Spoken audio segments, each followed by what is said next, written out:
Hello, Geekscapists. This is William Bibbiani, and I'm here to interview Mr. Neil Marshall, director of Dog Soldiers, The Descent, Doomsday, and the upcoming Centurion. And he's here with, I'm sorry, Axelle? Axelle Carolyn. Axelle Carolyn, because I'm a bad person for not remembering that.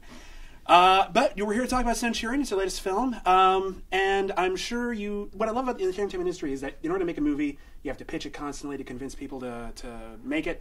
Then you have to pitch it to the people you're making it with, so you're all making the same film. And then you have to pitch it again to get people to see it. So you're probably really good at it by now. So why don't you just tell us why people should be seeing Centurion?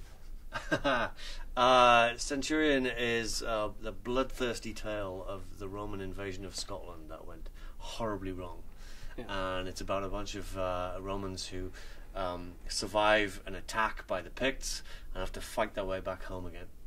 Now, the one thing I like about Centurion, and we got to see it not terribly long ago, is that it has sort of a current relevance to what's going on, because obviously the Western world is very much in the process of invading another country that's kind of fighting us off with guerrilla warfare and kicking our ass regularly. But it's not hitting over the head with it. A lot of the big summer movies are totally doing that. They're like Prince of Persia. It's like, oh, we're going to invade this country because they're making weapons, but we can't find them. How do you strike that balance to make something, a historical picture, culturally relevant today without killing the audience?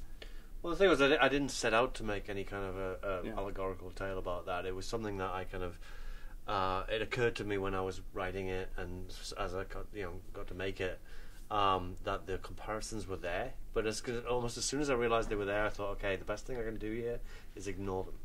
They are there, and there are subtext, and if you want to see them, you'll see them, and if you don't want to see them, it's just a great Roman adventure movie. And I think that's the way to do it.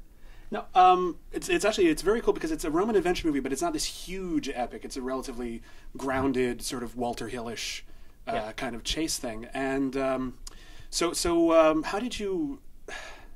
How much did you focus on like sort of Roman tactics and so on? Because my dad's like a big history nut, and when I went to see Gladiator, he was like, the Romans would never flank the Germans like that. That's ridiculous. Did that kind of get thrown out of the window because of the situation they were in, or what kind of historical accuracy were you looking at? It got thrown out of the window a bit because the story itself is purely fictitious. It's based around a myth, right. And the concept is that the Romans have to be beaten by the Picts. And so I had to put myself in the point of view of the Picts and like plan some kind of a strategy by which, how would I defeat the Romans? There's 3,000 of these guys. How am I going to beat them? And I thought, I'll use the landscape, and you can beat them by guerrilla warfare, and basically use their own size against them. And that's the way I kind of plotted it. Now, Olga, how do you pronounce her name? Kurylenko. Okay, that's one of those names you look at and you never hear pronounced. So you always screw it up and you feel really bad. So Olga Kurylenko plays one of the leaders of the Picts. Yeah. And what's interesting to me is she has this great sob story about how the Romans came in, killed her family, and cut out her tongue. But if they cut out her tongue, how does she tell people the story? She mimed it. She mimed it. Because I had pictured interpretive dance. Yes, that was it. But that's... That's not good. Hello. I hate you, Jonathan.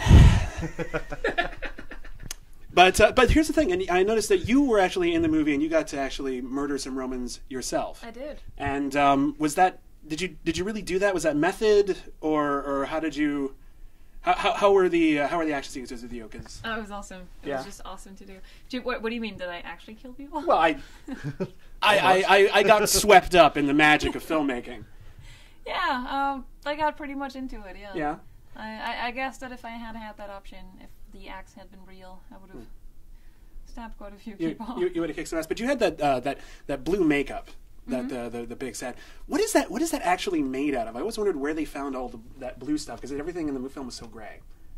It's actually like a herb. It's a plant called woad, and that's where the blue dye comes from. And what they were doing in the film was they were mixing that with the ashes of dead, burnt Roman bodies and making it as they do, and to make the paste that they put on their faces. It's very, very. That's very frightening. The other thing I must say I want to thank you for is putting Dominic West in a good role again. Yeah. I wish there'd been more of him, because he was so amazing in The Wire, and then they put him in Punisher Warzone, and it was not as exceptional. What was he like working with as an actor? What was your cast like, really? Well, Dominic is he's a complete card. He's such a laugh. He's a lovely, lovely guy, and constantly like making jokes and things like that. You know, he's just a joy to be around on set, and it's really quite funny how easily he's kind of snapped into this role of being the big burly gruff general, and then you call cut, and he's like cracking some joke. It's or something amazing like that. how much he doesn't look like it in real life. Yeah. And but he was like possessed by the spirit of Oliver Reed or something like that when he was in that character, and he loved it. Yeah.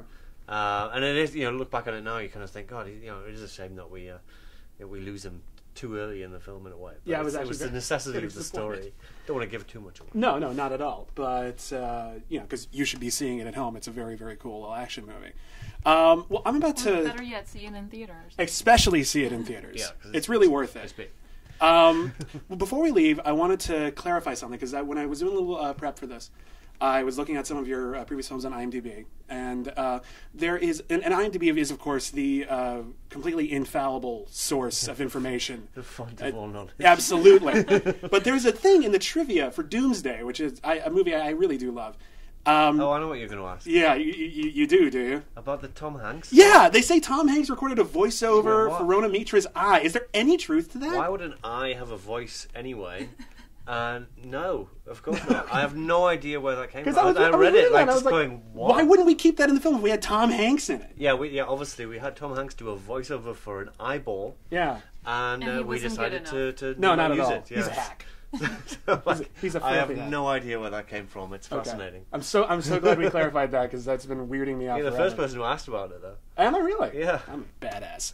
Well, I'm William Bibbiani. I'm here for Geekscape with the great Neil Marshall. Thank you. And the great Axelle Carolyn. Yes!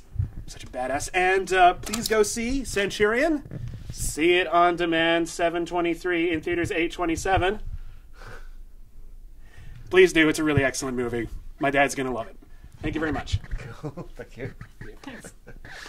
Spent an honor.